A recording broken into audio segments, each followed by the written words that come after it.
Assalamualaikum warahmatullahi wabarakatuh. Halo pemirsa, selamat datang di channel Unida Malang dalam program Bincang Santai. Jangan lupa like, komen, subscribe, dan share.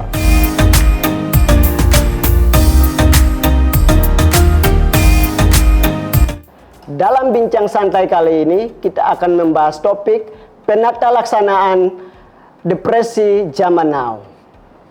Telah hadir bersama kami kedua narasumber yang berkompeten di bidangnya. Baik pemirsa, kita langsung saja menyapa kedua narasumber kita. Selamat datang Dr. Nindita. Terima kasih. Selamat datang Bu Atik. Terima kasih. Silakan memperkenalkan diri, dimulai dari Dr. Nindita. Baik, terima kasih Pak Minggus. Perkenalkan, nama saya Dr. Nindita Pinastika Sari, SPKJ SHMH. Setiap hari saya bertugas di Rumah Sakit Jiwa Dr. Ajiman Widyodiningrat Lawang dan juga berpraktek di Rumah Sakit Islam Unisma Malang. Saya juga merupakan alumnus dari Fakultas Hukum Universitas Wisnuwardana Malang. Terima kasih Pak Minggus.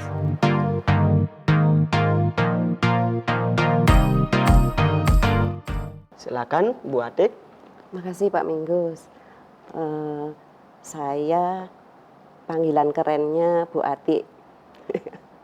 Saya dosen Fakultas Psikologi Universitas Wisnuwardana sebagai psikolog klinis, kemudian di Pusat Penjaminan Mutu Universitas Wisnuwardana Malang. Makasih Pak Minggus. Sama-sama.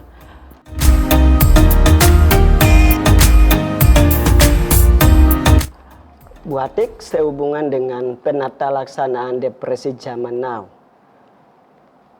Ya. Kasus depresi yang lagi marak, mungkin Bu Atik bisa memberikan contohnya seperti apa? Oke, makasih Pak Minggus. Ini banyak sekali kasus-kasus yang terjadi di lapangan ya. Makanya tadi zaman now itu ya. Jadi banyak kasus itu yang ada misalkan pada anak-anak sekolah. Tiba-tiba diem, tiba-tiba menyendiri, kemudian tidak bersemangat, kurang percaya diri. Kemudian lagi diemnya itu ditambah lagi apa? Kalau malam nggak bisa tidur, sulit tidur.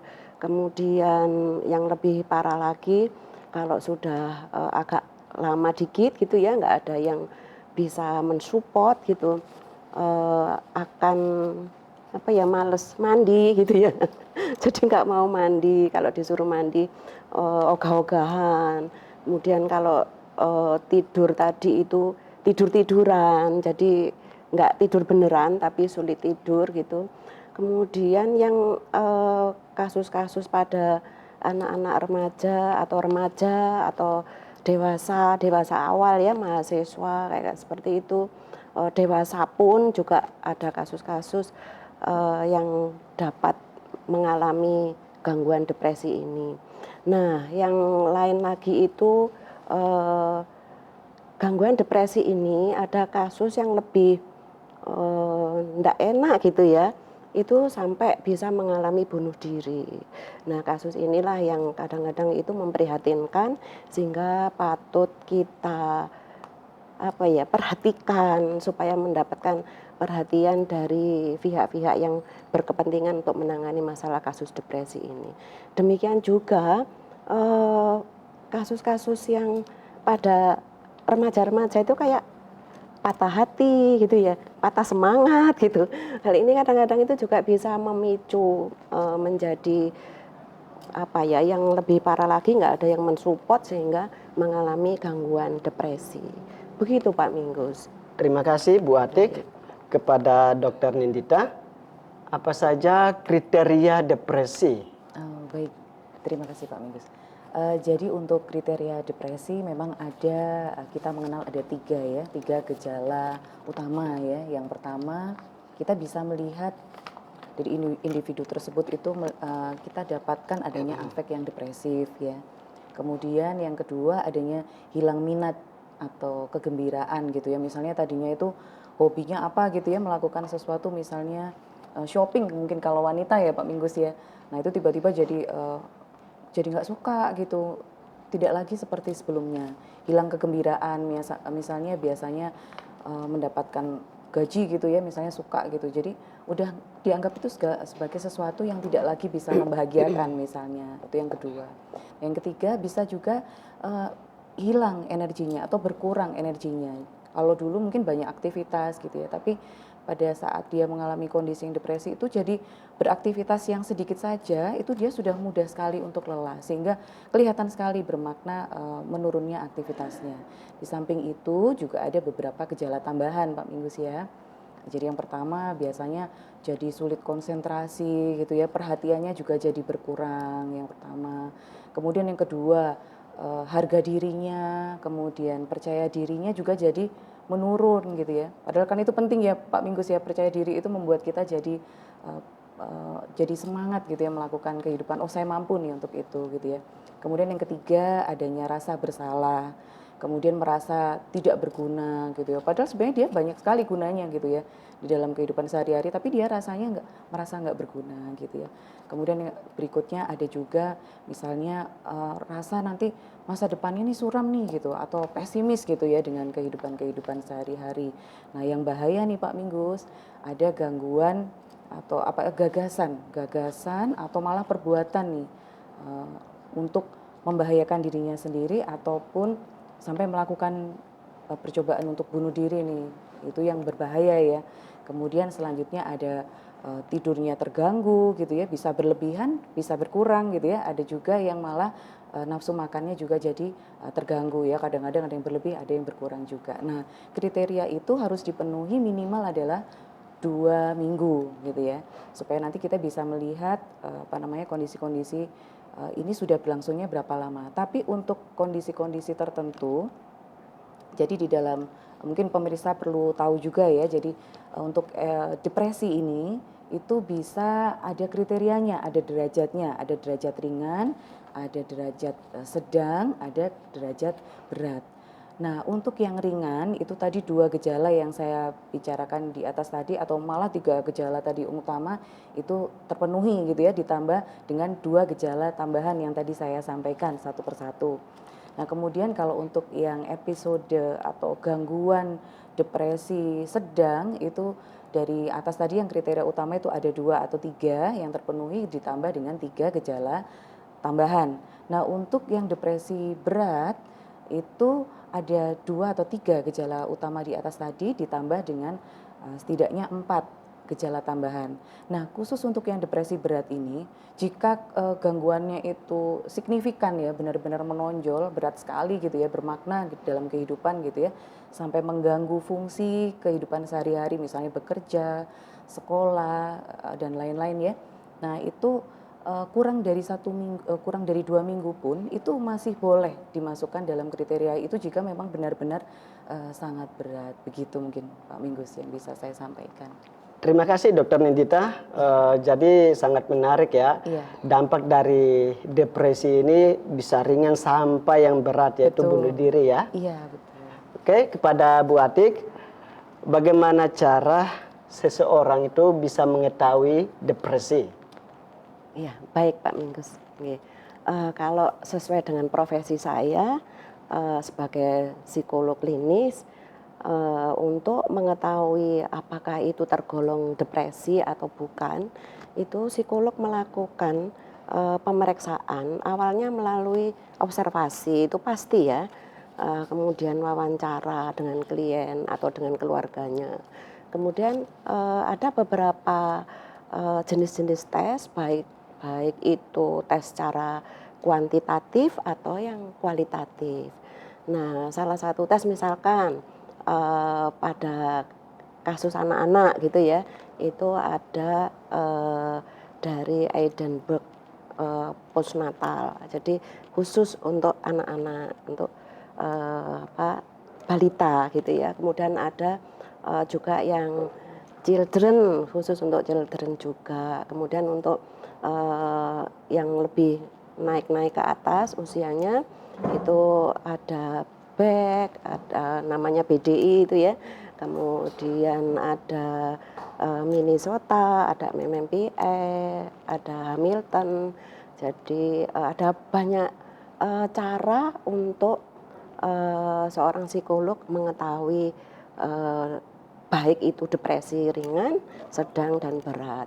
Masih beberapa tes yang eh, saya sebutkan tadi, sebetulnya ada salah satu tes juga yang saya lebih lebih apa ya, lebih rasanya dalam gitu saya untuk mengetahui jenis tes itu. Sekaligus juga tadi yang dibicarakan oleh Dokter Nindita itu depresi itu sampai bisa yang lebih fatal itu bunuh diri gitu ya, itu sangat nampak di tes MMPI itu, sehingga saya bisa melihat sejauh mana tingkat tinggi rendahnya uh, kecenderungan untuk bunuh diri itu gitu. Hal-hal yang seperti itu sepertinya uh, masyarakat itu apa ya yang membutuhkan itu perlu kita bantu gitu ya, sehingga dari psikologi klinis itu saya mempersiapkan dengan beberapa psikotes untuk mengetahui baik untuk anak-anak balita, anak-anak remaja, kemudian dewasa awal sampai dewasa. Ada lagi sampai geriatrik depresif ya. Jadi ada salah satu tes geriatrik depresif inventory gitu sampai tua, sampai lansia, sampai lansia ada alat pemeriksaannya. Begitu Pak Minggus. Ya, terima kasih Bu Atik. Jadi untuk mengidentifikasi depresi dimulai dari observasi ya Bu. Kemudian ada tahapannya sampai kepada tes psikologi.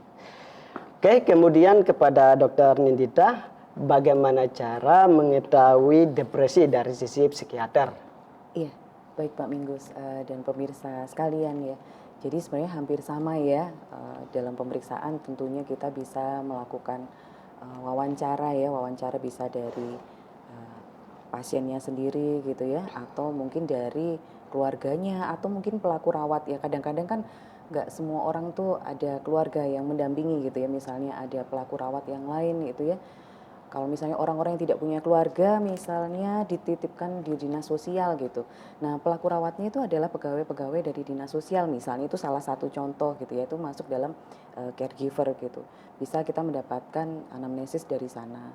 Kemudian kita lihat, kita lakukan pemeriksaan ya, karena sebagai psikiater ya tentunya kita melihat ada beberapa aspek ya berkaitan dengan penyebab dari depresi ini ya. Penyebabnya tentunya ada bio, psiko, dan sosial gitu ya. Kalau biologi tentunya kita harus lakukan pemeriksaan gitu ya secara fisik gitu ya, pemeriksaan kedokteran. Kita periksa dari head to toe gitu ya. Kita lihat ada nggak sih kaitannya, berkaitan mungkin ada hubungannya dengan gangguan mental organik mungkin gitu ya. Mungkin pernah mengalami cedera atau ada penyakit tertentu misalnya stroke atau penyakit metabolik yang lain atau penggunaan obat jangka panjang gitu ya, misalnya kortikosteroid yang punya efek tertentu mungkin pada beberapa orang ya, tidak pada semua orang tapi pada beberapa orang bisa memiliki efek gitu. Bisa juga misalnya pasien ini menggunakan nafsa atau tidak. Nah, itu kan kadang-kadang juga punya dampak ya. Ini kan banyak sekali nih kasus-kasus ketergantungan nafsa, narkotika itu ya, atau zat-zat adiktif yang bisa menyebabkan ketergantungan. Intinya ya, zat adiktif itu zat-zat yang punya efek ketergantungan nantinya gitu. Nah, itu kita periksa semua gitu ya. Kemudian yang kedua berkaitan dengan secara psikologis gitu. Kita periksa status mentalnya, misalnya sikapnya bagaimana, psikomotornya bagaimana, mood affect-nya bagaimana, ada nggak gangguan persepsi gitu ya. Ada nggak proses atau isi pikirnya yang terganggu gitu ya. Saya kembali ke yang gangguan persepsi tadi. Kita misalnya dapatkan, oh pasien ini ternyata ada halusinasi gitu, misal contoh gitu ya. Nah itu kita bisa melihat tuh, berarti ada nggak sih gangguan psikotik di dalamnya. Kan pada kondisi depresi yang berat, itu ada dua lagi kita bagi nih. Ada yang disertai dengan gejala psikotik, ada yang tanpa gejala psikotik. Nah kalau misalnya yang dengan gejala psikotik ini bisa ditandai dengan mungkin adanya gangguan persepsi. Salah satu contohnya ya ada halusinasi mungkin gitu ya. Kemudian mungkin dari isi pikirnya mungkin ada waham. Nah itu bisa masuk dalam kriteria yang psikotik. Tapi kalau yang tidak ada ini berarti gangguan depresi berat saja misalnya ya, tapi tanpa gejala psikotik. Nah kemudian berkaitan dengan faktor sosial gitu ya. Ada nggak sih pencetus-pencetus gitu, masalah-masalah yang berkaitan dengan faktor-faktor sosial gitu. Misalnya kayak tadi yang putus cinta ya, berhenti dari pekerjaan, atau mungkin drop out dari sekolah dan lain-lain. Nah itu beberapa hal itu yang kita lakukan pemeriksaan gitu ya. Kemudian setelah itu bisa dikuatkan dengan instrumen-instrumen nih. Misalnya instrumen-instrumen pemeriksaan yang berkaitan dengan depresi. Ada banyak sekali yang bisa kita lakukan pemeriksaan itu. Nah dari instrumen itu nanti kita bisa lihat tuh, misalnya hari ini pemeriksaan seperti ini. Nah nanti setelah dilakukan terapi gitu ya, dilakukan terapi oleh psikiater maupun oleh psikolog gitu ya, kita lihat nih perkembangannya, perbaikan dari instrumen tadi itu bisa kita jadikan indikator, oh ini udah membaik nih gitu. Jadi bisa dilihat dari perbaikan dari instrumen tadi itu bisa dilihat, kita monitoring dan evaluasi hasil terapi yang kita berikan. Begitu, Pak Mingus? Ya, terima kasih Dokter Nindita. Dari sisi psikiater ternyata ada tahapannya juga. Betul, ya dokter ya. Tadi disebutkan bahwa dari biologi, kemudian psikologi, mentalnya, kemudian sosialnya. Melalui instrumen-instrumen untuk mengetahui depresi itu ya. Iya, betul. Oke, saya kembali kepada Bu Atik. Bagaimana mencegah depresi, Bu Atik, dari sisi psikologi? Terima kasih. Silakan, Ibu. Memang sebelum terganggu itu harus dicegah dulu ya. Nah, jadi sehingga apalagi kalau itu kasusnya itu dimulai dari balita, anak-anak, anak remaja gitu ya. Zaman now gitu ya, zaman now ini kan kasusnya tentunya berbeda ya dengan 20 tahun yang lalu, 10 tahun yang lalu. Sehingga pencegahannya juga sesuai dengan zaman now ini gitu. Karena masalahnya anak-anak berbeda. Masalah anak-anak sekarang banyak yang berkaitan dengan gadget ya, dengan masalah internet, dengan masalah sosialnya sudah sosial media yang tingkatnya zaman now ini sudah sangat memblow up ya gitu, sulit dicegah gitu. Nah tentunya masalah-masalah yang bertambah modern ini juga pencegahannya mengikuti masalahnya, sumber masalahnya. Ya, betul. Apalagi kalau sekarang putus cinta, terus ngapain ya? Sekarang kalau putus cinta itu kan cepat sekali. Betul. Ya main WA 10 menit putus sudah. Iya, betul. Dulu kan lama ya, semakin memperlambat masa untuk putus itu gitu. Tapi kalau sekarang ya WA-WA-an, ya kamu ini marah-marah gitu ya, saling marah, feedback, putus lah. 30 menit, nggak sampai 1 jam bisa jadi begitu ya. Nah hal itu sebetulnya tidak harus terjadi. Itu contoh yang banyak untuk anak-anak muda gitu ya. Muda itu kan relatif ya Pak Minggus ya. Betul ada yang sekali. mulai SMP, SMA, mahasiswa itu juga bisa dikatakan ya bahasa gaulnya masih muda-muda gitu. Pak Minggus juga masih muda. Terima kasih Bu. Gitu Pak Minggus. Kemudian sebetulnya apa sih esensi dari mencegahnya itu? Esensinya kan kita harus mengetahui. Jadi kembali lagi, tanyalah pada diri sendiri gitu. Sejauh mana sih saya itu kuat menghadapi masalahku. Masalah dengan orang lain, masalah dengan pekerjaan, dengan persekolahan, dengan perkuliahan. Hal semacam itu memang harus disadari oleh individu itu gitu. Jadi yang pertama coba dirasakan sejauh mana kekuatanku menghadapi masalahku sendiri. Sesudah sendiri baru ke orang lain. Aku kuat nggak menghadapi masalahku dengan orang lain itu. Apalagi sekarang tidak dengan orang lain aja, tapi dengan sosial media ya, yang begitu kencar di dunia ini, baik di negara kita, baik internasional. Nah, setelah itu sebetulnya dalam pemeriksaan psikologi itu sudah ada yang bisa menunjukkan bahwa kekuatan ego strength seseorang itu bisa ditunjukkan di beberapa alat tes yang tadi saya sebutkan. Nah, selain itu tadi itu mengukur kekuatan diri sendiri. Kemudian tahu sejauh mana aku bisa. Nah ini, aku bisa gitu. Aku bisa apa ya? Bisa mengatasi masalah itu gitu. Nah kalau bisa mengatasi masalah itu kan suatu kepuasan. Oh tadi aku bisa. Aku bisa mengatasi satu masalah gitu. Kemudian dicoba lagi. Oh nggak taunya masalah yang kedua aku bisa. Nah 1, 2, 3 berupaya untuk baik mencoba, baik sudah bisa menyelesaikan masalahnya sendiri. Disitulah orang akan mendapatkan kepuasan. Sehingga tidak mudah untuk mengalami depresi. Nah kemudian juga bagaimana sih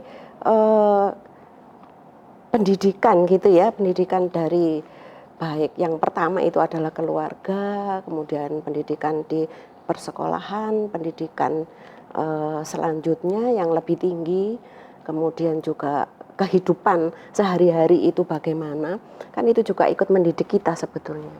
Nah sebetulnya lapangan yang luas tadi itu sebenarnya menggembleng individu itu untuk bisa mencegah terjadinya depresi. Karena sudah terbiasa task oriented ya, terbiasa dengan aktivitas yang bisa dilakukan mendapatkan kepuasan. Sehingga tidak mudah depresi. Begitu Pak Minggus. Terima kasih Bu Atik. Kepada Dr. Nindita, bagaimana terapis yang dilakukan kepada individu yang mengalami depresi? Oh, baik. Jadi perlu juga diketahui ya oleh pemirsa sekalian bahwa untuk terapi itu kalau di bidang psikiatri tentunya ada dua ya, ada farmakoterapi, ada non farmakoterapi. Kalau berkaitan dengan yang farmakoterapi itu biasanya kami berikan pada kasus-kasus yang depresi sedang atau depresi berat. Gitu ya. Karena kan itu sudah sampai mengganggu fungsi sehari-hari. Supaya tujuan tata laksana farmakoterapi itu pemberian obat itu mencegah banyaknya kerusakan sel-sel otak gitu ya. Jadi kalau orang kondisi sedih itu sel-sel syaraf di otak itu tentunya akan mati ya gitu, rusak gitu ya. Matinya itu jangka panjang apa cuman? Bisa kondisi dalam kondisi yang sedih berkepanjangan gitu ya, ya. Jadi sedih yang berkepanjangan itu bisa menyebabkan rusaknya sel ya. Karena kan ada sel itu juga punya stres gitu ya, sama kayak kita ya. Tapi ini tingkatnya kecil nih, tingkatnya sel gitu. Jadi itu bisa mengalami kerusakan. Nah, supaya mencegah kerusakan ini tidak semakin luas, maka kita bisa memberikan obat gitu ya, obat yang kita berikan pada kasus-kasus yang depresi sedang dan depresi berat yang sudah sampai terganggu fungsinya sehari-hari secara bermakna. Tapi untuk kasus-kasus yang sedang dan berat ini tidak hanya pemberian terapi farmakoterapi saja gitu ya, tapi bisa diberikan non farmakoterapi. Contohnya kita lakukan psikoterapi gitu ya. Ada banyak ya psikoterapi. Pertama mungkin kita bisa lakukan psikoterapi suportif gitu ya. Kemudian kita bisa lakukan juga yang lain, misalnya kognitif behavior terapi gitu ya, atau mungkin bisa kita lakukan family terapi nih gitu ya, supaya keluarga yang saya bilang caregiver tadi juga bisa membantu kesembuhannya dari pasien tersebut gitu ya. Kemudian bisa kita lakukan psikoedukasi, baik itu kepada pasiennya ataupun kepada caregiver atau keluarganya gitu ya. Kemudian untuk kasus yang depresi ringan bagaimana? Kalau depresi ringan kita bisa lakukan ini saja non farmakoterapi yang tadi yang bisa lakukan psikoterapi ya, kemudian bisa kita lakukan psikoedukasi pada pasien maupun keluarganya gitu, sehingga kesembuhan itu paripurna ya, karena dari diri sendiri melakukan gitu ya tahapan-tahapan terapi, dan dari keluarga juga mendukung pasien tersebut untuk bisa kembali ke dalam kondisi yang seperti semula gitu. Oke, mungkin seperti itu. Terima kasih dokter. Oke. Baik pemirsa, jadi penata laksanaan depresi zaman now tentu saja tidak mengenal usia, bisa dialami oleh remaja, anak-anak, bahkan orang dewasa. Nah, masalah depresi juga tentu saja berbagai macam gejala, kriteria sampai kepada proses terapinya, mencegah sampai proses terapi, baik dari sisi psikologi maupun dari sisi psikiater. Nah, pemirsa, kita sudah berada di penghujung acara pada siang hari ini. Kepada Dr. Nindita dan Bu Atik, terima kasih karena sudah men-sharing ilmunya, edukasi buat pemirsa dan buat kita semua. Semoga dengan sharing ilmu ini bisa bermanfaat buat pemirsa yang ada di rumah dan untuk kita semua. Untuk pemirsa, saya akhiri untuk hari ini. Tapi sebelumnya sekali lagi saya minta terima kasih kepada Dr. Nindita, kepada Bu Atik untuk ilmunya pada kesempatan hari ini. Sebelum saya akhiri, kepada pemirsa semua, sekali lagi jangan lupa like, komen, subscribe, dan share. Akhir kata dari saya, Assalamualaikum warahmatullahi wabarakatuh. Waalaikumsalam warahmatullahi wabarakatuh.